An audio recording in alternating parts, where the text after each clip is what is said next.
graça e a paz do nosso Senhor Jesus Cristo seja com todos nós.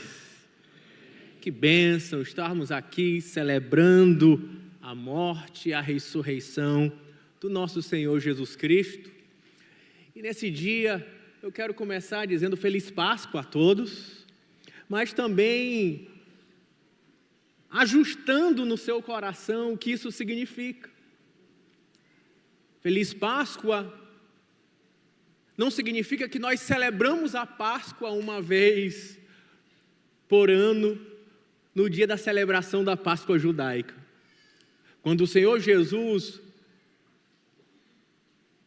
na semana da sua paixão, ele celebra a Páscoa com a ceia da Páscoa, orientada pelas Escrituras, ele ressignifica a Páscoa.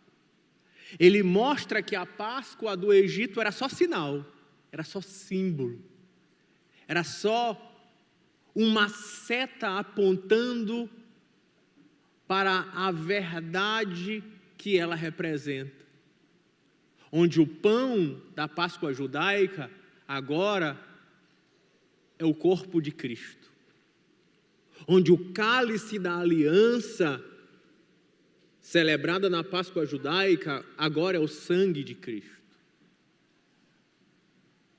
É um novo tempo, onde celebrar a Páscoa é celebrar que Jesus foi moído pelos nossos pecados e o seu sangue foi derramado para fazer uma aliança eterna com o seu povo. Por isso, eu queria ensinar algo para você antes de entrar para a minha exposição dessa manhã.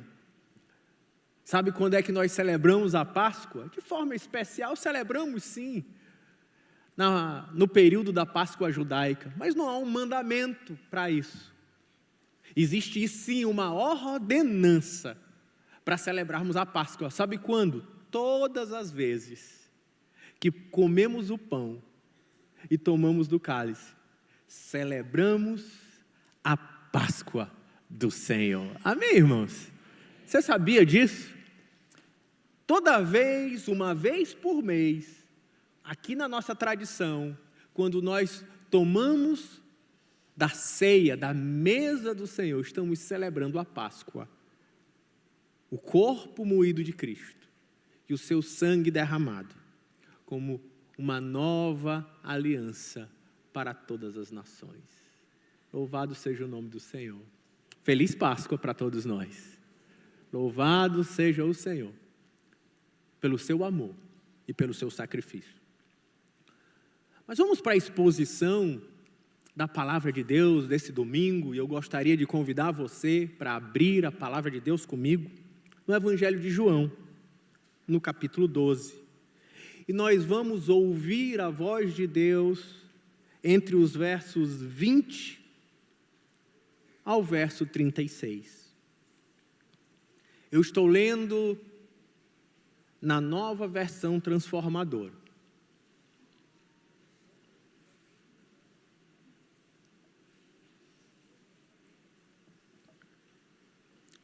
Evangelho de João, capítulo 12, dos versos 20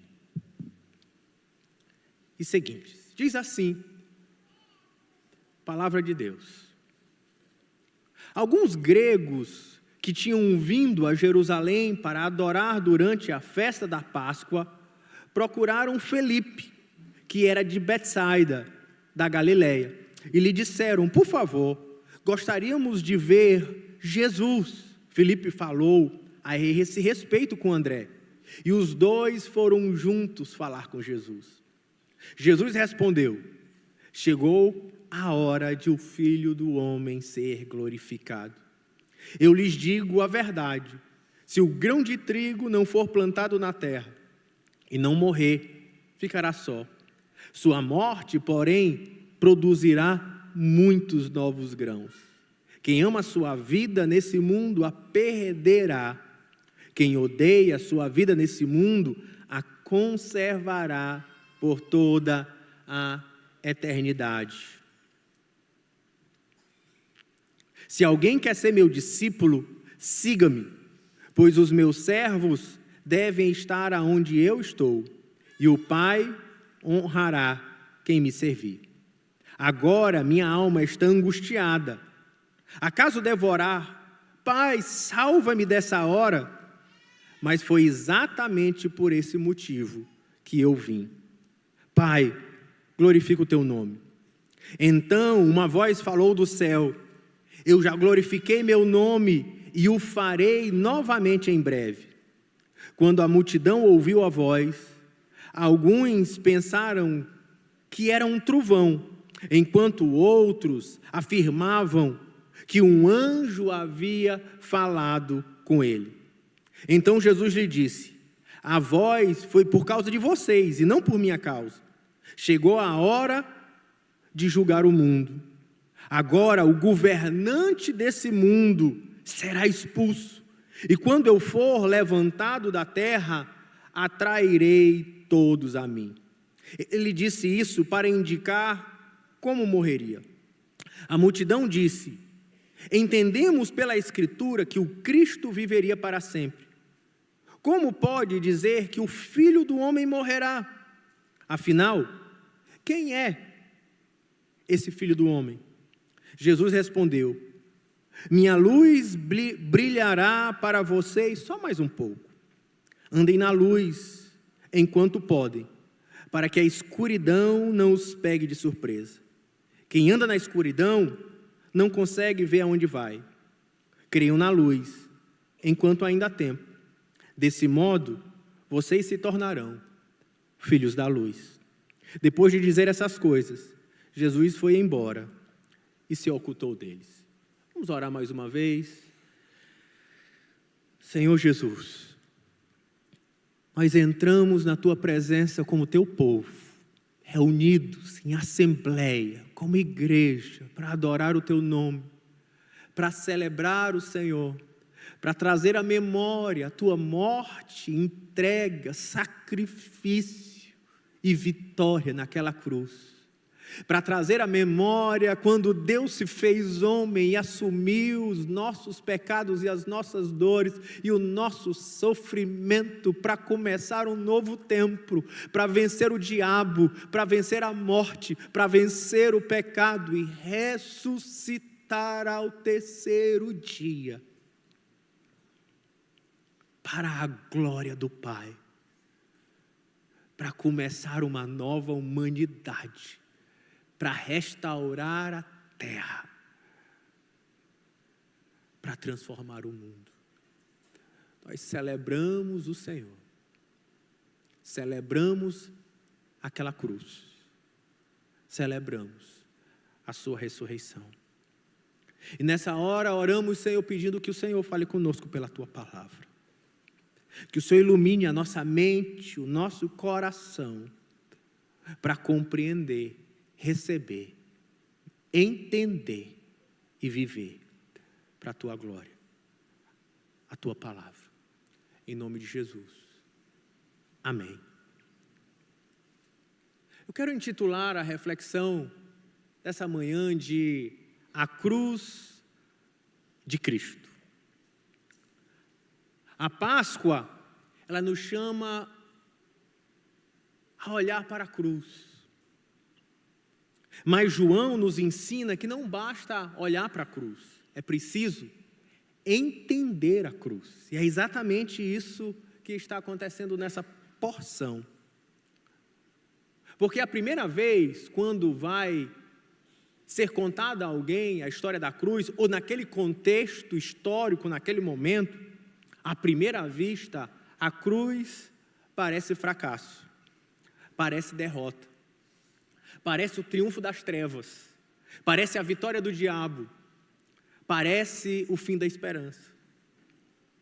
Mas em João capítulo 12, antes de começar a jornada da paixão, que vai do capítulo 12 ao capítulo 21, nesse segundo livro, a segunda parte do Evangelho de João, conhecido como o livro da glória, os primeiros 11 capítulos são o livro dos sinais, e do 12 ao 21, o livro da glória, que conta essa última semana de Jesus.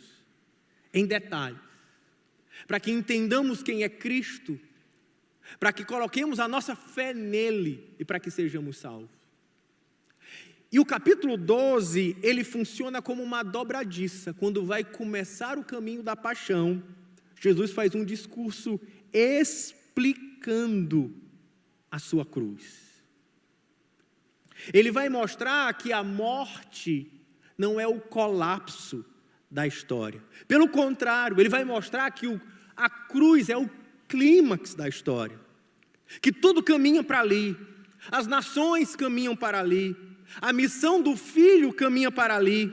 A glória do Pai caminha para ali. O juízo do mundo caminha para ali. A derrota do diabo caminha para ali. E ao mesmo tempo, tudo flui dali. O fruto flui dali. A salvação flui dali. A vitória flui dali. A vida eterna flui dali. A luz flui dali. O chamado à fé flui dali.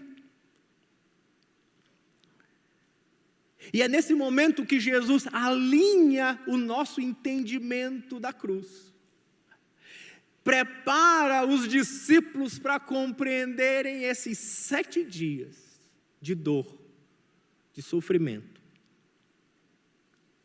de rejeição, de morte, mas de vitória, de ressurreição e de glória.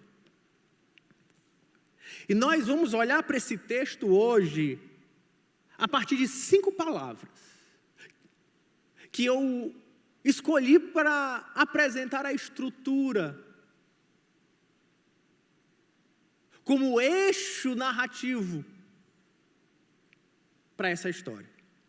As 5 palavras são alcance, necessidade, obediência, vitória e urgência. E há 2 frases que eu quero que você não esqueça hoje. A hora é a cruz, e a morte do Filho é o clímax da história. Pois bem, a primeira parte da história, dos versos 20 ao 23, fala do alcance da cruz. E o verso 20 a 23 começa quando alguns gregos, você olhar na sua palavra, na sua Bíblia, alguns gregos que tinham vindo a Jerusalém para adorar durante a festa da Páscoa, procuraram Filipe. O texto começa a mostrar que um pedido simples de gregos, dizendo: Senhor, queremos ver Jesus. E isso não está aqui por acaso. De forma que o próprio Senhor Jesus não compreendeu a busca dos gregos como um ato qualquer na história. Ele começa a ver as nações, não só os judeus, mas povos gentios, povos de toda parte, dentre eles gregos, ou seja, aqueles que não eram judeus, mas vieram de outras nações, talvez que já admiravam o judaísmo, talvez, quem sabe até prosélitos ao judaísmo, vindo para a grande festa judaica da Páscoa, não necessariamente judeus, povos de outras nações, mas agora as nações estão vindo para Jesus, dizendo: queremos ver Jesus. E quando Filipe, que procura a André, e diz: vamos até Jesus falar com ele, Jesus não fala, não diz assim: chama os gregos aqui. Ou então Jesus não diz: vamos lá falar com os gregos. Ele dá uma resposta. E a resposta que ele traz é: chegou a hora do Filho do Homem ser glorificado. Ele entende esse momento onde as nações estão procurando Jesus nos primeiros passos da Semana Santa como um sinal de que a hora da vitória do Messias chegou, a hora onde se cumpriria o propósito do Filho do Homem entre nós. É interessante Porque está dentro do contexto onde Jesus acabou de entrar em Jerusalém. Quando você começa vendo esse texto desde o verso 1, ele entra em Jerusalém, o Messias, montado num jumentinho, não em cavalos de raça, como um rei faria, mas como um rei humilde, no jumentinho. E quando ele entra, há pessoas de todos os povos, peregrinos de todos os povos, que vinham para celebrar a Páscoa judaica, e começaram a derramar ramos, que era uma celebração típica da chegada dos reis, vindo de vitórias. Também se fazia como um clamor a Deus por salvação na festa dos tabernáculos. E ali o Messias entra na cidade santa de Jerusalém, o rei dos judeus, tratado como rei, entrando na cidade santa, onde todos dizem: Hosana, salva-nos, salva-nos, ó rei dos judeus. E assim ele entra em Jerusalém. Mas os fariseus, eles ficam atônitos, e eles dizem uma frase interessante. Eles queriam impedir que Jesus fizesse algum tipo de movimento na Páscoa. Mas quando eles percebem que o povo, que as nações, que os peregrinos exaltavam a Jesus como Messias, eles dizem no verso 19, eles dizem assim: não podemos fazer nada, vejam, todo mundo o segue. E a palavra mundo aqui, todo mundo aqui, no grego é cosmos. Ele está dizendo: todo o cosmos segue a Jesus. Enquanto aquilo parecia uma frase simples na boca dos fariseus, para João o evangelista soa como uma profecia. No caminho daquela cruz, todo o cosmos é atraído por Jesus. Todo mundo vai atrás dele. E ele diz assim: é chegada a hora de ser glorificado o Filho do Homem. E precisamos ser muito claros aqui. Se você lê o Evangelho de João, a hora é um dos temas do Evangelho de João. Ele por muitas vezes diz, como diz a Maria Madalena das bodas de Caná: ainda não é chegada a minha hora. Quando antes os guardas tentaram prender Jesus e não conseguiram, ele disse: porque ainda não é chegada a minha hora. E por várias vezes o tema da hora se apresenta, mas agora, na dobradiça da história, ele diz: a hora chegou. A hora do meu casamento, a hora do meu propósito, a hora da minha glória, é o caminho da cruz. Jesus olha nos gentios, nas nações, nos gregos se aproximando de Jesus, como sinal de que rapidamente está se aproximando o tempo, de que não somente esses gregos, mas gregos, ou seja, gentios de todas as nações virão até Jesus para desfrutar dessa vida nova, dessa vida eterna. Mas para isso, é o que ele vai dizer. É muito mais do que eu fazer um plano com esses gentios para a gente fazer estratégias para as suas nações. Não.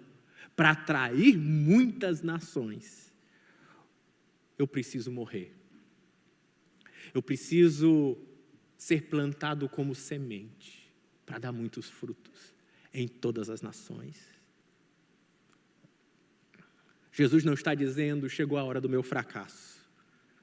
Ele está dizendo: chegou a hora da minha glória.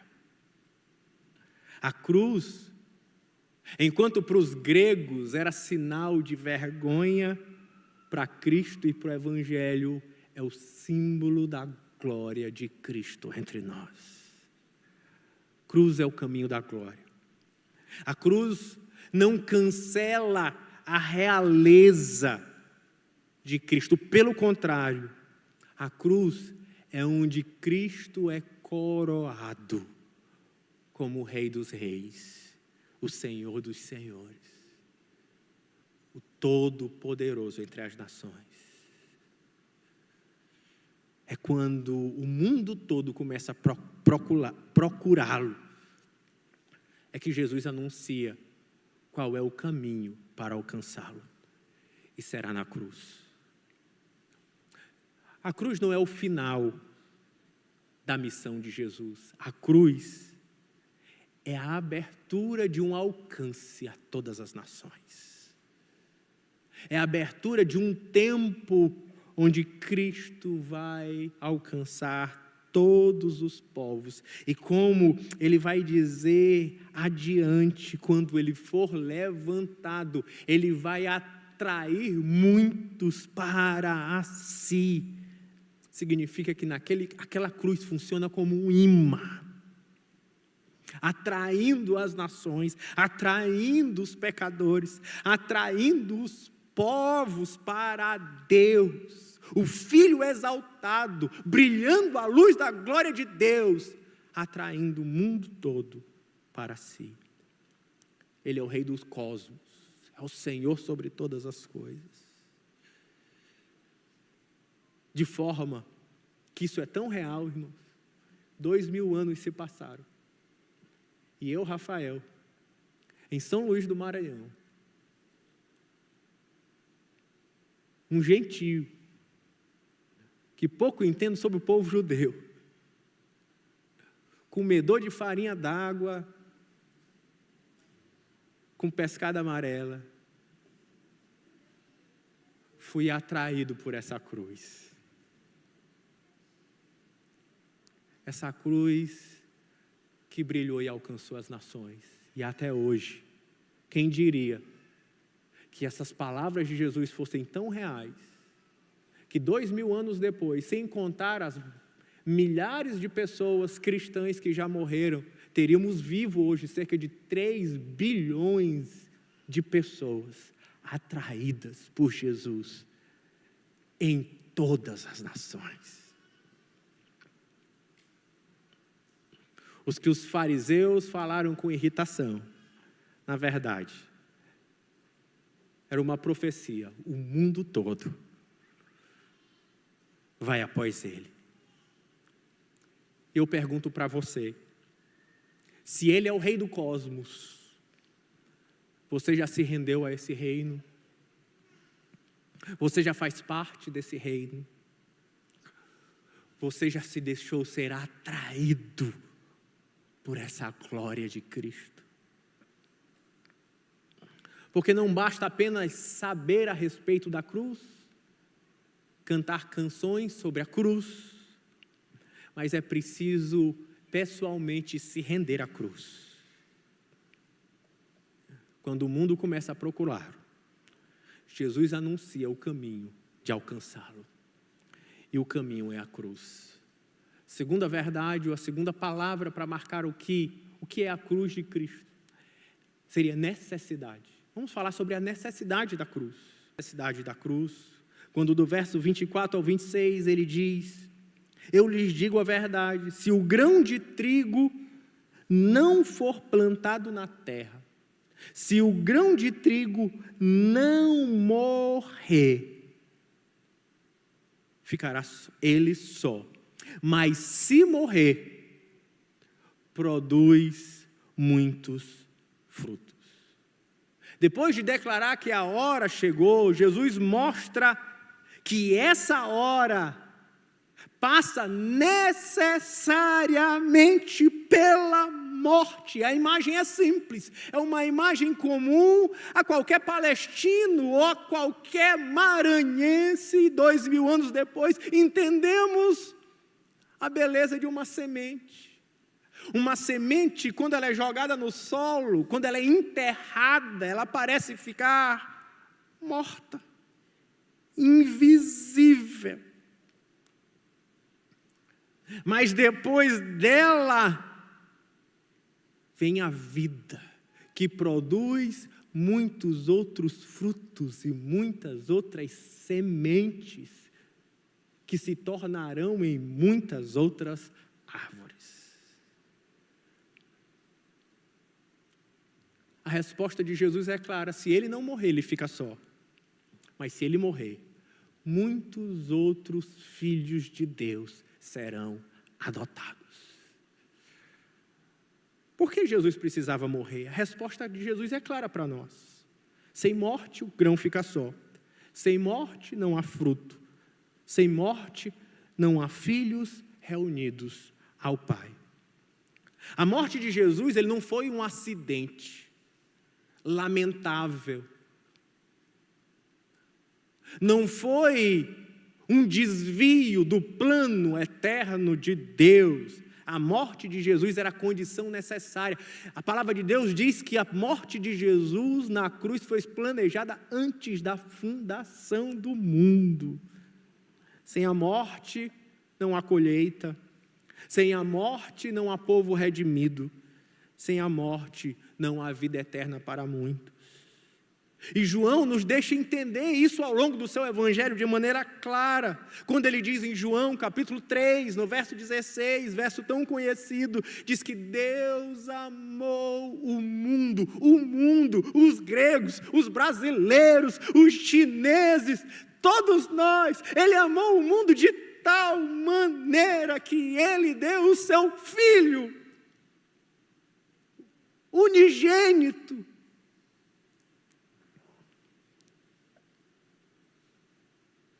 Que ele entregou o seu Filho à morte, para que todo aquele que nele crê não pereça, mas tenha vida eterna. Jesus é o Filho de Deus, que morto, abre espaço para que muitos outros filhos, agora adotados de Deus, formassem uma grande família. João, o evangelista, no capítulo 1, verso 12, ainda diz que a todos quanto o receberam, ou seja, aqueles que creram no seu nome, foram feitos, você conhece esse verso? Filhos de Deus. Jesus é o Filho unigênito, sendo plantado como semente, para que muitos outros filhos de Deus sejam adotados para o Pai. Como diz João no capítulo 11, no verso 52, diz que Jesus morreria para reunir um só corpo de filhos de Deus, que ainda estavam dispersos. Por isso, irmãos, o Filho unigênito entrou na morte como semente para que muitos fossem trazidos à vida eterna como filhos de Deus. Sem a morte do Filho, o grão fica só. Sem a morte do Filho, não haveria fruto. Sem a morte do Filho, não haveria família reunida. Sem a morte do Filho, não haveria filhos trazidos para o Pai. E Jesus amplia isso de forma interessante, porque ele olha no próprio Evangelho, na sua própria morte, um modelo para o discipulado. Quando ele diz, verso 25, quem ama a sua morte produzirá muitos novos, sua morte, porém, produzirá muitos novos grãos. Quem ama a sua vida nesse mundo, a perderá. Agora ele fala de discípulos. Quem odeia a sua vida nesse mundo, a conservará por toda a eternidade. Se alguém quer ser meu discípulo, siga-me nesse mesmo caminho de cruz, de morte. Pois meu servo deve estar onde eu estou, e o Pai honrará quem me servir. Ele olha na cruz um modelo de seguidor de Jesus. Assim como Jesus recebe a glória pelo seu sacrifício e morte, nós fomos chamados para viver esse caminho de renúncia, esse caminho de entrega, esse caminho de negação, esse caminho de cruz. A cruz não foi uma opção de Deus entre outras, mas era uma necessidade para que pudéssemos também nos tornarmos filhos de Deus. A terceira palavra é obediência. Porque agora, Jesus revela, assim como é demonstrado no Getsêmani, no Evangelho de Mateus, a gente vê a angústia de Jesus em meio à sua obediência em dor. Por isso, a terceira palavra é que a cruz de Cristo, ela significa obediência. João verso 27 diz assim, palavras de Jesus: agora minha alma está angustiada. Olha, Jesus no caminho da cruz, ele fica profundamente angustiado, mostrando que ele, ao mesmo tempo que ele era 100% Deus, ele era 100% ser humano, como eu e você. E no caminho, onde ele sabia que ele seria humilhado, cuspido, onde ele receberia uma coroa de espinhos, onde ele seria chicoteado com chicotes que lascariam a sua pele, onde ele seria pregado com espinhos, com pregos em suas mãos, que pesaria sobre o seu corpo, e o seu pulmão ficaria cheio de sangue, o que impediria de respirar. Muito pior do que tudo isso, enquanto ele recebia, e ele sabia que ele recebia nessa caminhada sobre si, o pecado de toda a humanidade, e com isso, a barreira de separação com Deus Pai, que eu e você sofríamos. Ele agora, o próprio Filho de Deus, vai chegar um momento de dizer: Senhor, Senhor, por que me abandonastes? E ele se angustiava de saber a dor que caía sobre ele, levando sobre si o pecado dos assassinos, o pecado dos mais brutais homens, levando sobre si o pecado de Auschwitz, o pecado das bombas atômicas, o pecado de toda bullying, rebeldia, o pecado que está sobre mim, sobre você, todos agora sendo lançados sobre os ombros, sobre a conta do nosso Senhor Jesus, e ele sofre. Como diz Isaías, o nosso Messias, ele é um servo sofredor, ele sabe o que é sofrer, é o que diz o profeta. Que quando Isaías 53 olha em visão a imagem do servo sofredor, ele diz: ele está desfigurado em seu sofrimento, porque ele carrega sobre si as dores do mundo. E nesse momento, na humanidade de Jesus, ele diz: está angustiada a minha alma.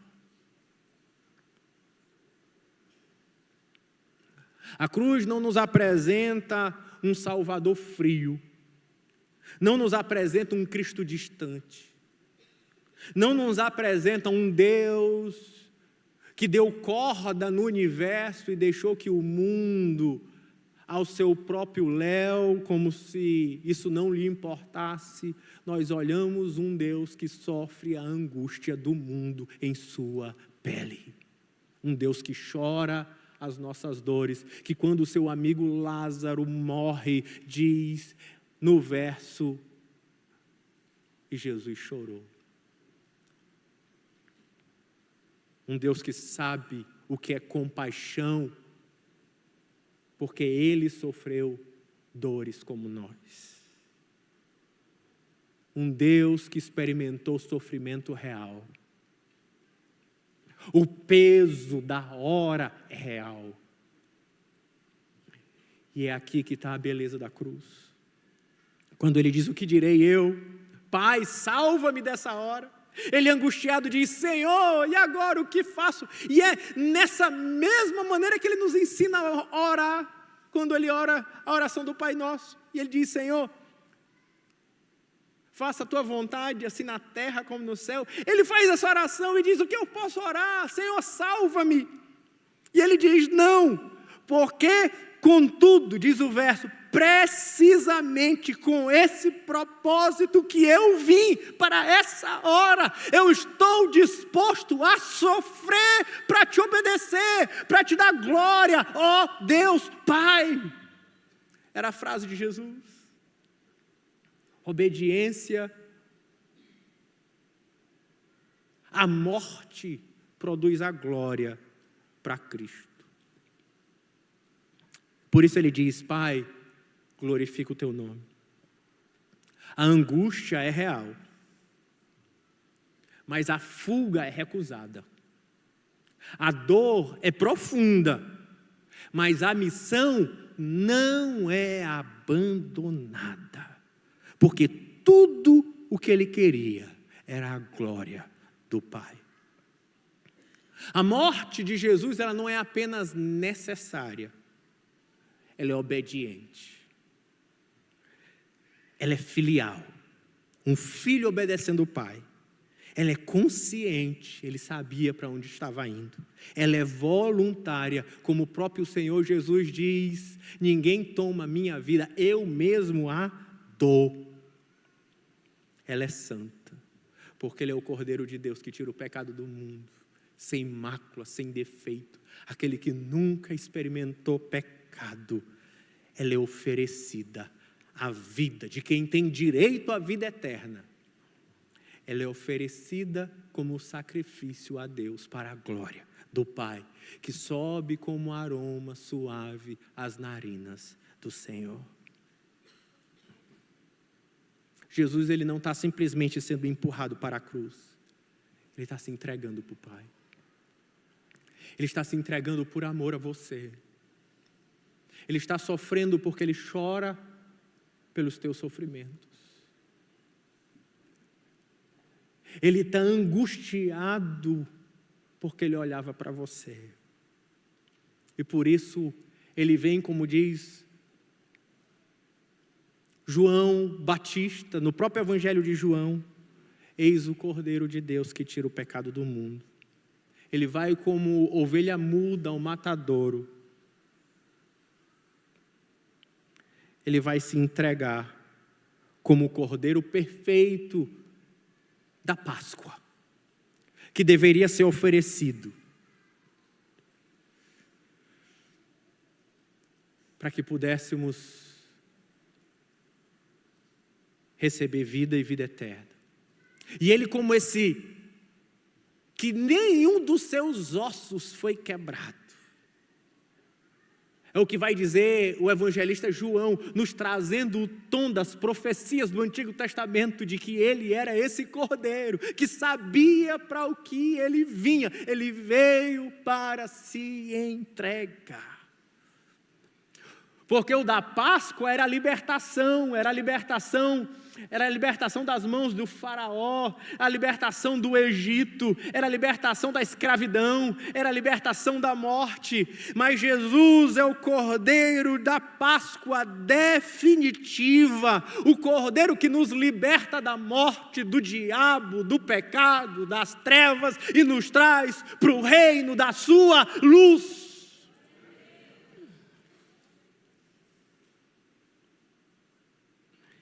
Ele não está sendo crucificado como uma vítima impotente. Se Jesus quisesse, ele desceria daquela cruz. Mas como um servo remido santo, entregue ao propósito de Deus. Por isso ele diz: Pai, glorifica o teu nome. Mas eu queria fazer uma aplicação antes de passar para frente. É dizer, sabe, Jesus, ele pode consolar o teu coração.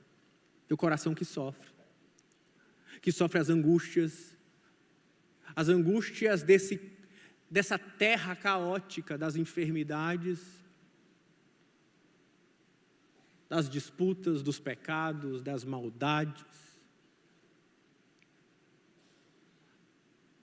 Porque Jesus sabe, Jesus já experimentou a sua dor. Ele sabe o que você sente.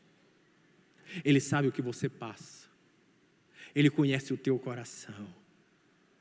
Ele não é um Deus que nos compreende de longe. Não. Ele sabe o que é sofrer. Ele sabe o que é carregar dores. Ele sabe o que é permanecer fiel, mesmo diante da angústia. Na cruz, Jesus não sofre apenas por nós, mas Ele sofre obedecendo por nós, para nos livrar da nossa própria dor. A quarta palavra é vitória, porque aquela cruz, dos versos 31 a 32, falam da grande vitória que aquela cruz traz. Verso 31 diz assim: e chegou a hora de julgar o mundo, agora o governante desse mundo será expulso, e quando eu for levantado na terra, atrairei todos para mim. E disse isso para indicar como morreria. Agora chegamos ao topo, ao clímax desse momento, onde Jesus está já dando a interpretação da história que está por ocorrer diante da vista dos apóstolos. Ele diz: aquela cruz não será uma derrota, aquela cruz não será o meu julgamento, aquela cruz não será o meu fim. Antes, eu estarei julgando o mundo, eu estarei vencendo o diabo, eu estarei desfazendo da morte. É a minha vitória, é aquela cruz. Mas um Messias muito diferente do que se esperava. Se esperava um Messias que viria para a guerra montado em cavalos de raça. Ele é um Messias humilde, falando de um reino de outro mundo, montado no jumentinho. Ele não vem para tirar a vida dos inimigos, antes ele vem para morrer por eles. Ele não entra com uma corte poderosa de homens ricos, ele entra com gente simples, pecadores e pessoas de outras nações.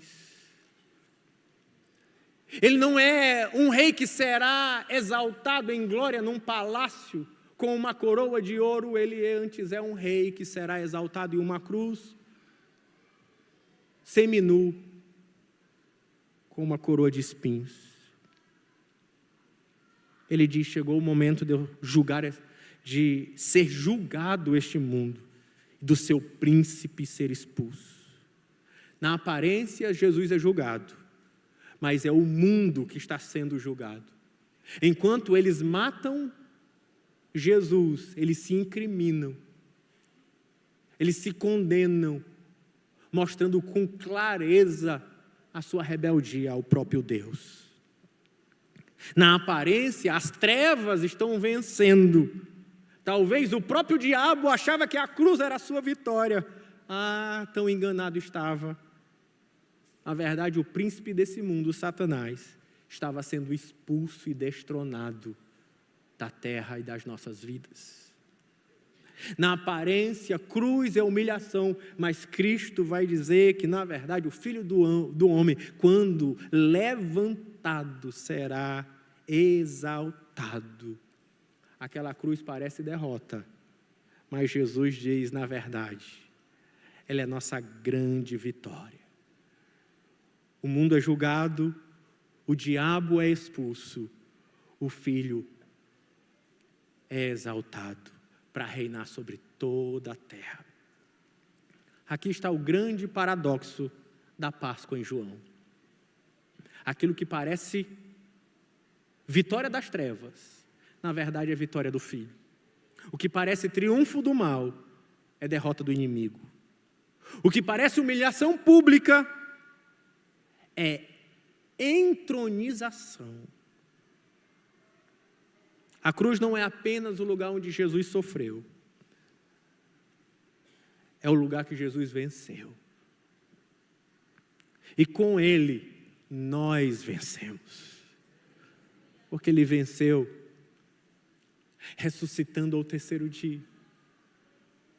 E agora o apóstolo Paulo pode olhar para mim, para você, gente normal, e dizer: ó morte, onde está o teu aguilhão e a tua glória? Porque vencida foi a morte pela vida, porque Jesus, no domingo, 6 horas da manhã, Ele desdenha da morte, Ele vence o diabo, Ele destrona o pecado, e Ele vence, trazendo a vitória sobre nós. E agora podemos ser cheios de esperança, de que temos acesso livre à presença de Deus. Olhamos para a eternidade sabendo que a morte jamais nos dominará. Teremos a certeza que o diabo não nos toca, porque Jesus, o Filho de Deus, já venceu em nosso lugar.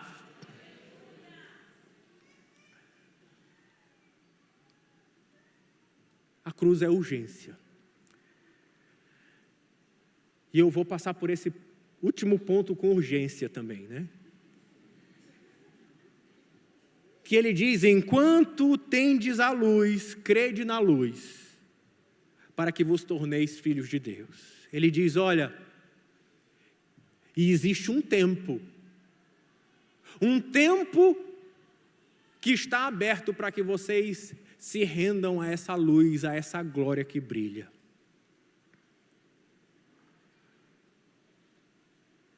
As luzes estão brilhando do Filho de Deus, mas não basta admirar, não basta se emocionar, não basta discutir, não basta explicar. O que Jesus está dizendo nos últimos versos é que é preciso crer.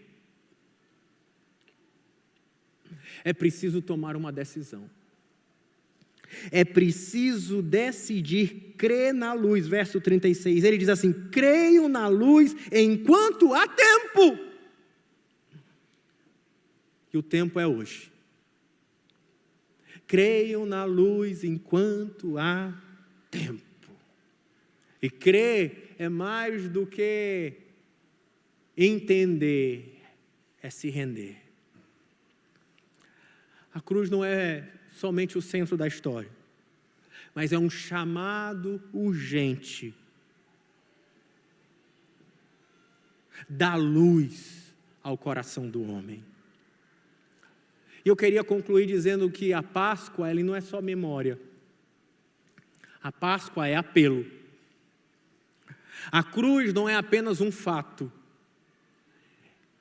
A cruz é um chamado. A morte do filho é o clímax da história, mas precisa ser também o clímax da sua história. E a pergunta que Jesus levanta no final desse momento é a que brilha agora. E o que você fará com essa cruz? O que você fará com Jesus?